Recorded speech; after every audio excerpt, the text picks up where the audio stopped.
This is a very interesting part of the Constitution. It's right at the beginning. It says, talks about fundamental rights and freedoms. In the very first sentence, you're going to see how your mind is going to start to expand. It says, whereas every person in Belize is entitled to the fundamental rights and freedoms of the individual. Okay, let's read that one more time. Whereas every person in Belize, every one of them, every person in Belize is entitled to the fundamental rights and freedoms of the individual. Wait a minute. So it's every person is entitled to something of the individual. So that's two separate entities right there. So this entity is entitled to fundamental rights and freedoms of this entity here. So it's two separate things. Okay, so I'll show you how your mind will start to expand when you start to look into what these words mean. So in the laws of Belize, they define what a person is, right? So by knowing the definition, we can understand what this says a little bit more. It becomes more clear. So one of the places they define person is right here in the Tax Administration and Procedure Act. So they say every person is in Belize is taxed, right? Okay, let's find out. Right? What does a person mean? What does it mean, right? Well, it says here, person includes a natural person. Okay, but it didn't define person still. It says, it's like if we would have replaced this and said, okay,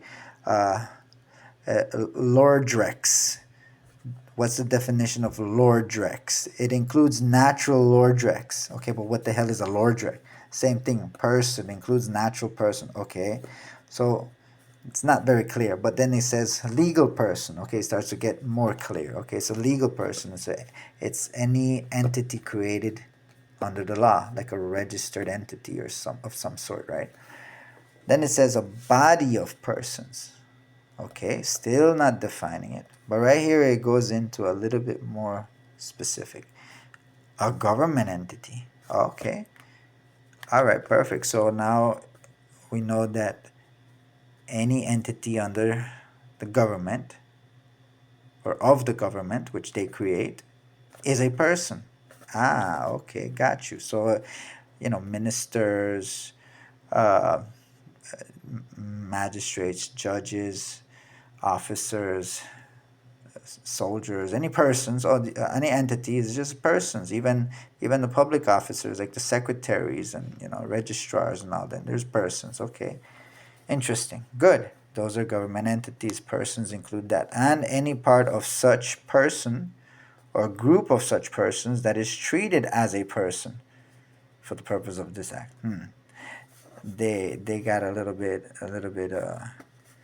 crazy with the person definition right here, but very interesting, right? So person is okay. We get a little bit more clear. So every person in Belize, so every minister, every judge, every magistrate, every clerk, or any person that Belize creates, any registered company too, is entitled to the fundamental rights and freedoms of the individual. Interesting. Well,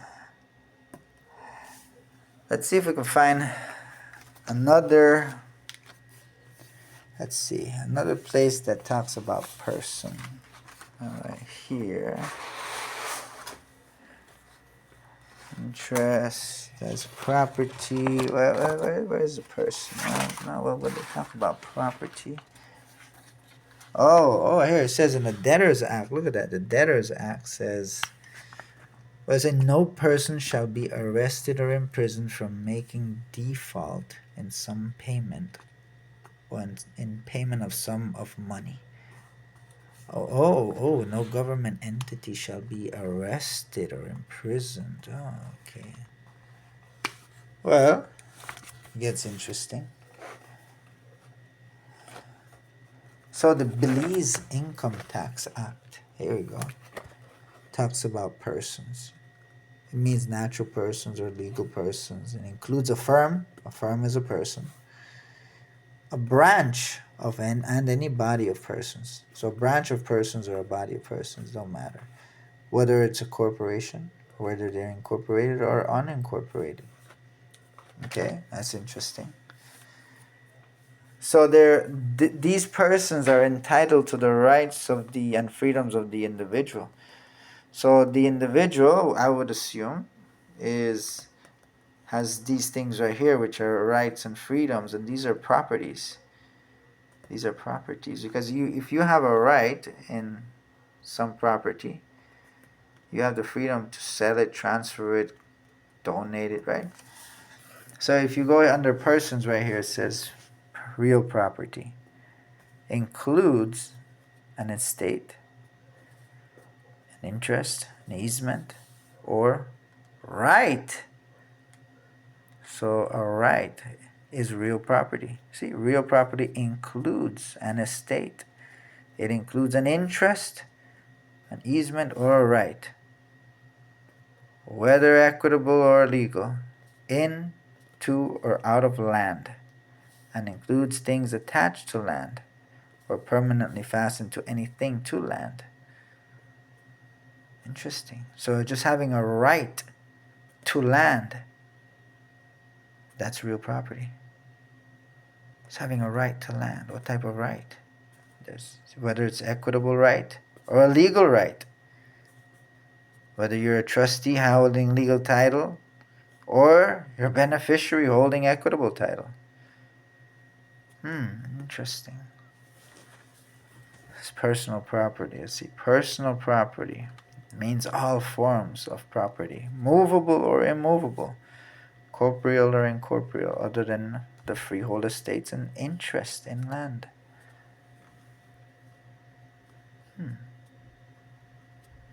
All property, all forms of property.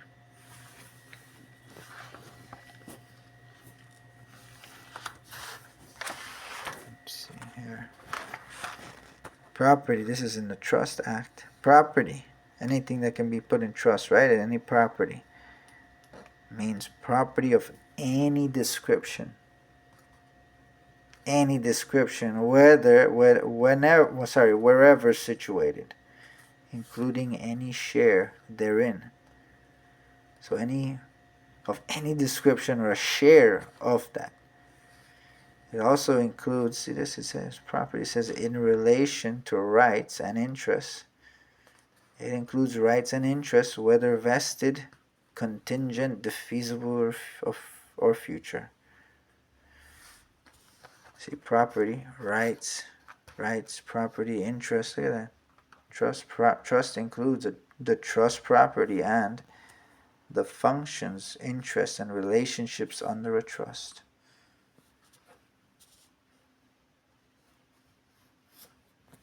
Isn't that interesting? Let's see. Person.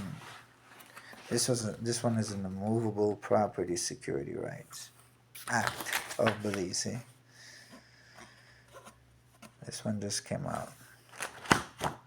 It's fresh out the box. Fresh out the legislative box. Person means an individual, corporate, or incorporated body. Okay? Isn't that interesting? See, there's all these definitions right here. Yeah. That when you start to study them, a debtor. What's a debtor? Well, a debtor means a person. Oh, okay. We now know a little bit more what a person means when we read this. Okay. A debtor means a person that owes payment or other performance. So a payment is a performance because payment or other performance, like other type of performance. So a payment is actually, because you can't pay anything, there's nothing of substance backing the legal tender that we give the paper. So, but it's considered payment. Why? Well, it says right here because it's a performance of a secured obligation, whether or not that person is the grantor of the security right securing payment or other performance of that obligation. including a secondary obligor such as a guarantor of a secured obligation. Okay, there you go. So anybody receiving promissory notes and issuing promissory notes, well, when you're giving the promissory note, you're making performance, and you're using that promissory note by your performance, by tendering it, it's payment, because it's a credit, it's the IOU, right? And it discharges the obligation. So, very interesting. See default right here?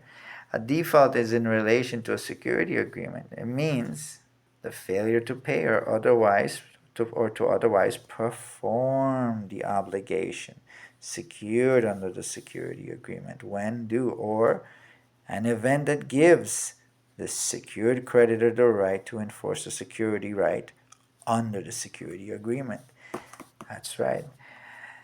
They get us with security agreements all over the place. When we get the service providers agreement, when we get the utility bill, the water bill, we have to do a service agreement, right? An agreement of service, and then that's an agreement, and it's secured because we're saying I promise to pay you every month. And then we give them a lien, a security right in the account. How do we know that? Well, when that account defaults, they get the right to collect, right? Well, if we would have used that security agreement properly, and we would have created our own agreement, right, for that, because that agreement, that security agreement, can also be a collateral issued and provided to them for the securitization of the performance of them to set off on the receivable sides. They become debtor of the receivable. See, it means a person that owes payment of a receivable, including a guarantor and our other person secondary liable for payment of the receivable.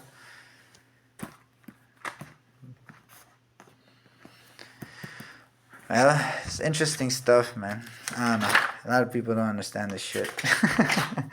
I don't blame them, man. I don't know, man. This thing is super interesting, man.